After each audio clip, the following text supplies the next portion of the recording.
Hello friends, जय श्री राम।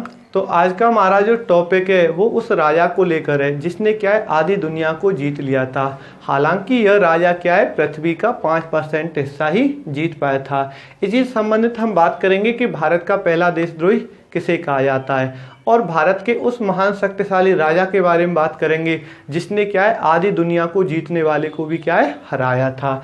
तो सबसे पहले हम बात करते हैं भारत पर आक्रमण करने वाले आक्रमणकारियों के बारे में। तो देखो, भारत पर आक्रमण करने वाला जो पहला आक्रमणकारी था, पहला आक्रमणकारी था वो कौन था? साइरस द्वितीय था। साइरस द्वितीय था। अगर हम बात करें इसके वंश की तो यह कौन से वंश का था? हकमनी वंश का था। इसने क्या है भारत पर 550 ईस्वी पूर्व में 550 ईस्वी पूर्व में क्या है आक्रमण किया था। उस टाइम पे जो मुगल साम्राज्य के राजा थे वो कौन थे? बिंबिसार थे। कौन थे? बिंबिसार थे। तो यह क्या है भारत पर आक्रमण करने वाला पहला आक्रमणकारी था, लेकिन यह कैसा था? असफल था। ये क्या है? एक ईरानी आक्रमणकारी था। ईरानी आक्रमणकारी था। ठीक है, भारत पर आक्रमण करने वाले पहले कौन थे? ईरानी आक्रमणकारी थे। कौन था? साइरस द्वितीय था, जो कैसा था? असफल था। तो भारत पर आक्रमण करने वाला पहला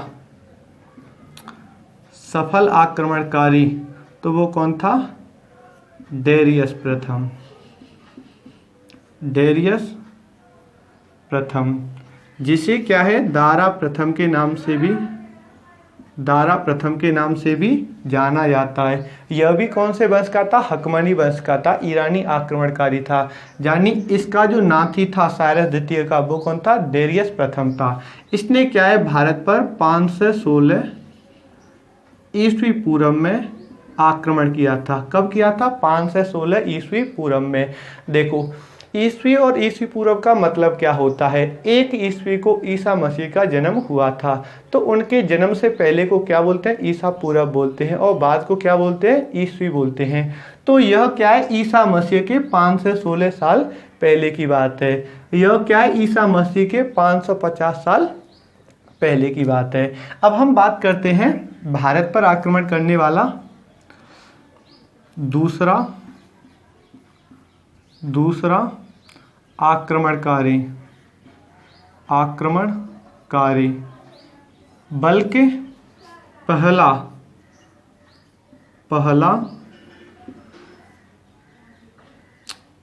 ये हिंदी को लिखने में दिक्कत होती है। यूरोपीय आक्रमणकारी, एक तो यूरोपीय का नाम लिखा जा रहा है ना, यूरोपीय आक्रमणकारी तो वो कौन था? सिकंदर था। कौन था? सिकंदर था। भारत पर आक्रमण करने वाला दूसरा आक्रमणकारी या फिर पहला यूरोपीय आक्रमणकारी तो वो कौन था? सिकंदर था, जिसे क्या है अलेक्जेंडर तृतीय के नाम से भी जाना जाता है। देखो, अलेक्जेंडर का मतलब होता है एलेक्जेन प्लस एंड्रोस। एलेक्जेन का मतलब होता है टू प्रोटेक्ट और एंड्रोस का मतलब होता है मैन। तो प्रोटेक्ट ऑफ मैनकाइंड यानी मानवता का रखवाला। तो मानवता का जो रखवाला है वो किसको कहा जाता है? सिकंदर को कहा जाता है। तो सिकंदर के बारे में क्या है आज हम पढ़ेंगे। तो देखो, सबसे पहले हम बात करते हैं सिकंदर के जन्म की। सिकंदर का जो जन्म है वह कब हुआ था? 356 ईस्वी पूर्व में हुआ था। कहाँ पर? मकदूनिया। ये कहाँ पे पड़ता है? यूरोप कॉन्टिनेंट में पड़ता है। ठीक है, यूरोप महाद्वीप में पड़ता है। अगर हम बात करें इसके पिता की तो देखो, इसका जो पिता था वो भी खूब पूछा जाता है। ठीक है, फिलिप, बहुत क्वेश्चन पूछे जाते हैं इससे। फिलिप द्वितीय अलग अलग एग्जामों को लेकर। जबकि इसकी माता की बात करें वो कौन थी? ओलंपिस थी। अगर पत्नी की और जीवन साथी की बात करें तो एक रुखसाना थी, एक बैक्टीरिया थी और एक क्या है, स्टेटेरा देती थी। ठीक है, थोड़ा नाम भाई ऐसा ही है, चटपटा सा है ना। तो रुखसाना का तो नाम खूब फेमस है, आपने सुना होगा, शेख चिल्ली वाली देखी होगी। तो यह इसकी माता का नाम है। अब इसके घोड़े की बात करें तो इसके जो घोड़े का नाम था वो क्या था, बुकेफेलस। पूछा जाता है भाई घोड़ा नहीं, मुझे कोई भी लेना देना नहीं है, ठीक है, हाँ मेरा कोई ये खास नहीं है जिसकी घोड़े का नाम बताओ। तो घोड़े का नाम है वो क्या है, बुकेफेलस है। अब हम बात करते हैं इसके थल सेनापति की। थल सेनापति की तो वो कौन था, सेल्यूकस था। सेल्यूकस था।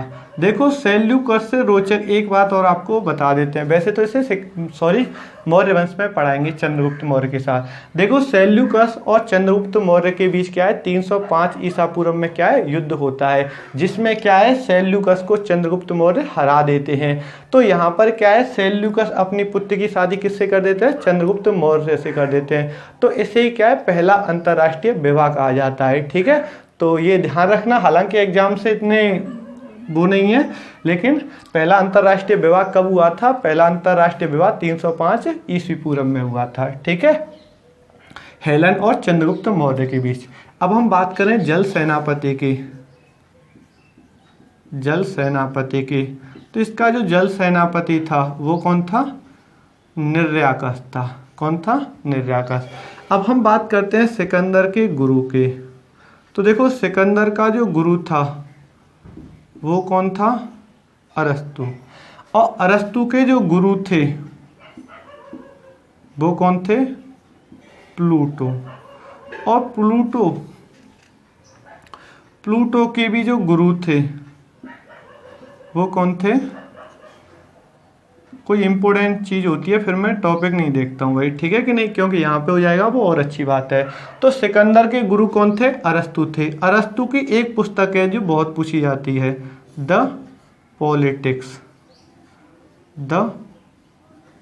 पॉलिटिक्स। जबकि हम बात करें प्लूटो की, जो अरस्तु के गुरु थे और सुकरात के क्या थे, चेला थे, तो इनकी एक प्रसिद्ध पुस्तक है, वो कौन सी है, द रिपब्लिक। ये भी खूब पूछी जाती है और आप भाई खूब समझदार हैं। ठीक है, तो ये क्या है, यानी सिकंदर के जन्म की बात हो गई। जन्म कब हुआ था, 356 ईस्वी पूर्व में हुआ था। माता ओलंपिस, पिता क्या कौन थे, फिलिप द्वितीय थे। ठीक है, और जल सेनापति कौन था, निर्याकस था। थल सेनापति कौन था, सेल्यूकस था। और गुरु कौन थे, अरस्तु थे। और अरस्तु के गुरु कौन थे, प्लूटो थे। प्लूटो के गुरु कौन थे, सुकरात थे। ठीक है, और घोड़े का नाम क्या था, बुकेफेलस था। अब इसकी जो एक और बात है जो क्या है बाद में बात करेंगे, कि यह एक ऐसा ऐतिहासिक व्यक्ति था जिसका जन्म, मरण और दफन वो क्या है अलग अलग महादेशों यानी अलग अलग महाद्वीपों में हुआ था। ये बहुत बड़ी बात है। ठीक है, एक आदमी एक गांव के अंदर मर जाता है और ये अलग अलग महाद्वीपों में मरता है। ठीक है, अब बात करेंगे भाई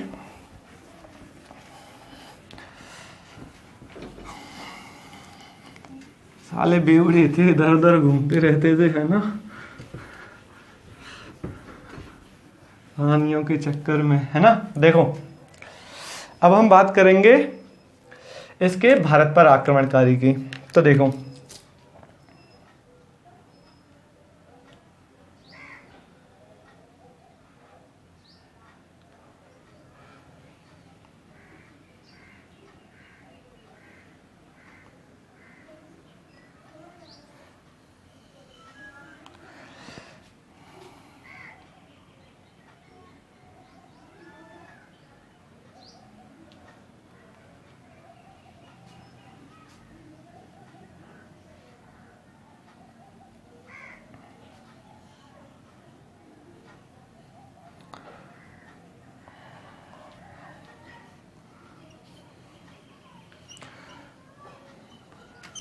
ठीक है भाई, देखो अब हम बात करते हैं, देखो यहाँ से कि सिकंदर की भारत में एंट्री कैसे होती है।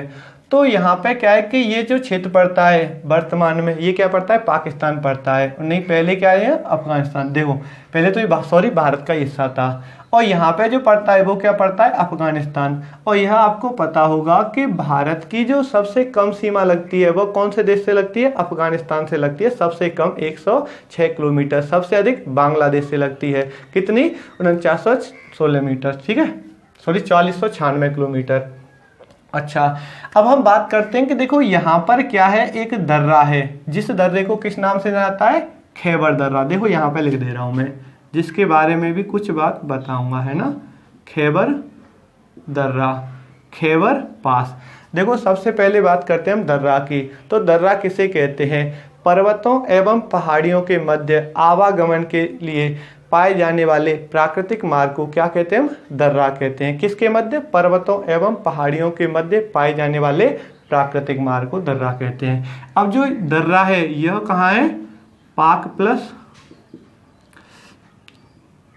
प्लस अफगानिस्तान के मध्य, ठीक है, अफगानिस्तान के मध्य। किस पर्वतमाला में, हिंदुकुश पर्वतमाला में है, हिंदुकुश पर्वतमाला में। 326 ईसा पूर्व में, मतलब ईसा मसीह के जन्म के 326 साल पहले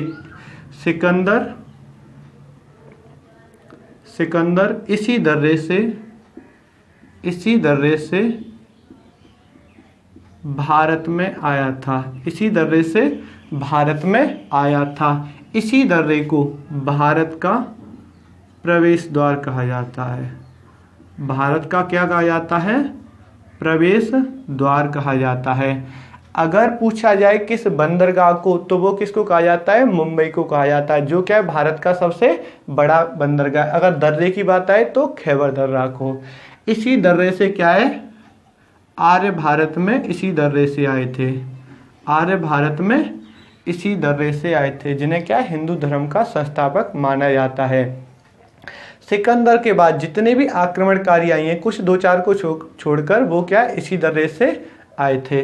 तो सिकंदर का जो एंट्री होती है भारत में, वो कब होती है, 326 ईसा पूर्व में होती है। कहाँ से होती है, यहाँ पे।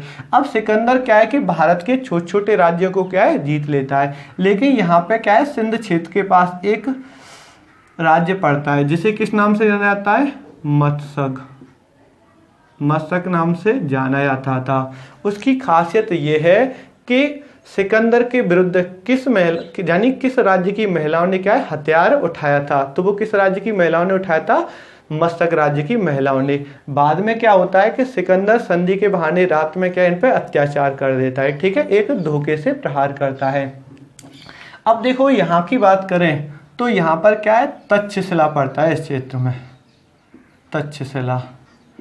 और आपको पता है कि भारत का सबसे प्राचीन विद्या का केंद्र है वो क्या है, तक्षशिला है, जिसमें क्या है, हिंदू ग्रंथ रामायण के अनुसार क्या है कि तक्षशिला की जो स्थापना की थी वो किसने की थी, तक्ष ने की थी, जिसमें चंद्रगुप्त मौर्य हुए, चाणक्य, उन सभी ने क्या है, शिक्षा ग्रहण की थी। तो देखो यहाँ का जो राजा है वो कौन था, अंबी था, जिसने क्या है, सिकंदर का साथ दिया था। तो इसलिए इसे क्या है, भारत का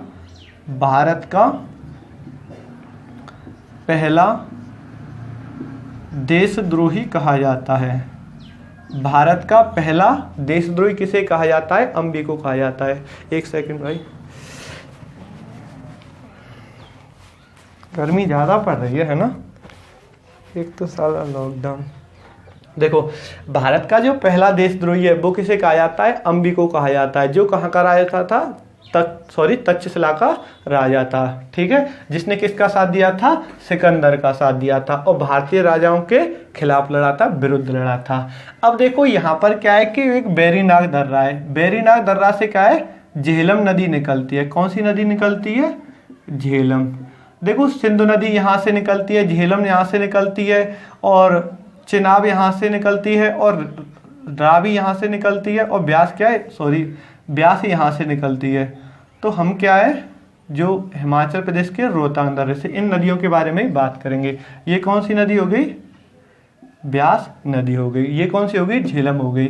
तो महाराजा जो पोरस थे उनका जो राज्य था वो क्या है? झेलम नदी और चेनाब नदी के मध्य था। ठीक है, झेलम नदी और चेनाब नदी के मध्य था। तो 326 ईस्वी पूर्व में क्या है कि जब सिकंदर की भारत में एंट्री होती है, ठीक है, तो वो क्या है, उसका जो यानी सामना होता है वो किससे होता है? महाराज पोरस से होता है। तो यहीं पर क्या है कि झेलम नदी के किनारे महाराज पोरस और सिकंदर के बीच में क्या है? युद्ध होता है। और यह युद्ध कब होता है? 326 ईसा पूर्व में। कब होता है? 326 ईसा पूर्व में। इस युद्ध को बताएंगे थोड़ा एक्सप्लेन करके, अभी रुको। झेलम नदी का युद्ध या फिर बितस्ता का युद्ध या फिर बितस्ता का युद्ध या फिर हाइडे स्पीच हाइडे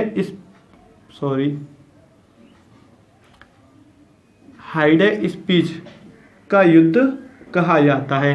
देखो झेलम नदी का युद्ध क्यों कहा जाता है? क्योंकि यह क्या है? झेलम नदी के तट पर हुआ था। झेलम नदी का जो प्राचीन नाम है वो क्या है? बितस्ता, इसलिए से क्या है? बितस्ता का युद्ध कहा जाता है। यूरोप में झेलम नदी को किस नाम से जाना जाता है? हाइडे स्पीच के नाम से जाना जाता है। तो इसलिए क्या है? इसे हाइडे स्पीच का युद्ध भी कह देते हैं। तो यहाँ पर क्या है कि सिकंदर के पास लगभग सेना थी 80,000 की लगभग सेना थी, जबकि महाराज पोरस के पास सेना थी वो कितनी थी? लगभग 25-30 हजार के लगभग क्या है? सेना थी। तो यहाँ पर क्या है कि सिकंदर जो भारत पर यानी भारत में आता है वो किसके साथ आता है? घोड़े के साथ आता है। और भारत के राजाओं पर उस टाइम पे क्या थे? काफ़ी मात्रा में हाथी थे। तो सिकंदर के घोड़े क्या है कि जब हाथियों को देखते हैं तो वो क्या है? इधर उधर यानी बल खिलाने लगते हैं, इधर उधर भागने लगते हैं। इसी में क्या है? इसी युद्ध में क्या है कि महाराज पोरस क्या है कि एक यंत्र का नाम यानी एक यंत्र का उपयोग करते हैं जिससे क्या है? रथ मूसल यंत्र कहा जाता है। जिसमें क्या है कि जैसे आपने देखा होगा गिलोर में नहीं कंकड़ रख के ऐसे फेंकते हैं, इसी प्रकार क्या है कि उसमें क्या है? पत्थर रख कर क्या है? फेंकते थे। ठीक है, तो यहाँ पर क्या है? रथमूसल यंत्र का प्रयोग करते हैं महाराज पोरस। तो यहाँ सिकंदर और पोरस के मध्य युद्ध होता है। तो काफ़ी संख्या में यानी सिकंदर के पास सेना तो अधिक थी, लेकिन महाराजा पोरस के पास क्या है? कम सेना थी। इधर में महाराज पोरस थे और उनके भाई थे अमर। तो यहाँ पे क्या है कि पोरस के बाद सिकंदर का सामना होता है उनके भाई अमर से होता है, जिसमें क्या है कि अमर होते हैं वो क्या है? एक भाला फेंकते हैं और वो भाला किसके लगता है? बुकेफेलस के लगता है, जिसमें क्या है? सिकंदर वहाँ पे गिर जाता है। बाद में क्या? उसकी सेना उठा ले जाती है और इन दोनों के बीच में क्या है? संधि हो जाती है। कुछ इतिहास कहते हैं, वहाँ के कहते हैं, यहाँ के तो खैर भाई वहाँ के अपनी तारीफ करते हैं। वो कहते हैं कि यानी सिकंदर और पोरस के बीच क्या है? यानी बराबरी सी हुई थी और इसे क्या है? पोरस को क्या है कि बंदी बनाकर सिकंदर के पास ले जाते हैं और वो क्या है? इनसे खुश होकर उन्हें क्या है? पोरस को उनका साम्राज्य वापस कर देते हैं। बाद में क्या है कि सिकंदर की सेना क्या है? यहाँ पर आती है ब्यास नदी पर, जो कहाँ से निकलती है? वर्तमान की बात करें हिमाचल प्रदेश के रोहतांग दर्रे से निकलती है। जब सिकंदर की सेना यहाँ पर आती है तो वो क्या है? आगे बढ़ने से मना कर देती है। ठीक है, तो एक कौनस नामक सैनिक होता है वो क्या है? मना करता है सिकंदर से, बानी यहाँ से क्या है? वापस लौटते हैं। क्यों? क्योंकि देखो एक बात यहाँ पर और है कि यहाँ पे जो मगध था, मगध साम्राज्य का उस टाइम पे राजा था वो कौन था? घनानंद।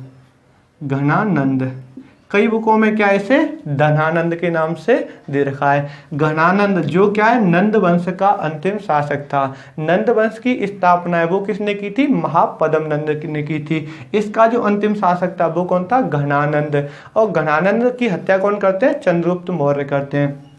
तो कुछ बताते हैं यानी, और एक बात और ध्यान रखना, जो नंद वंश था यह कैसा है? यानी गैर क्षत्रिय वंश था, ये नाई जाति के थे। ठीक है, तो जब क्या है कि यहाँ से यानी घनानंद के डर के से क्या है? सेना सिकंदर की पीछे लौट जाती है। और या फिर एक यानी जो सैनिक का नाम पूछा जाए तो वो कौनस नामक एक सैनिक के कहने पर। ठीक है, तो ये क्वेश्चन खूब पूछा जाता है कि सिकंदर की सेना ने किस नदी को पार करने से मना कर दिया था? तो वो कौन सी नदी थी?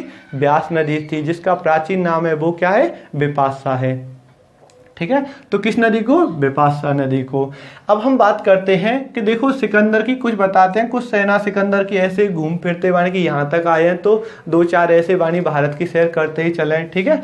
तो कुछ सेना क्या है यहाँ पर होके जाती है, इसीलिए यहाँ पे जो जल सेनापति का नाम पूछा जाता है। और जल सेनापति कौन था?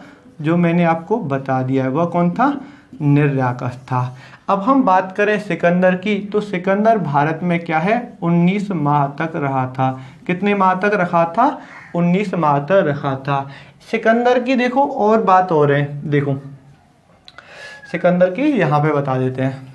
देखो सिकंदर एक ऐसा ऐतिहासिक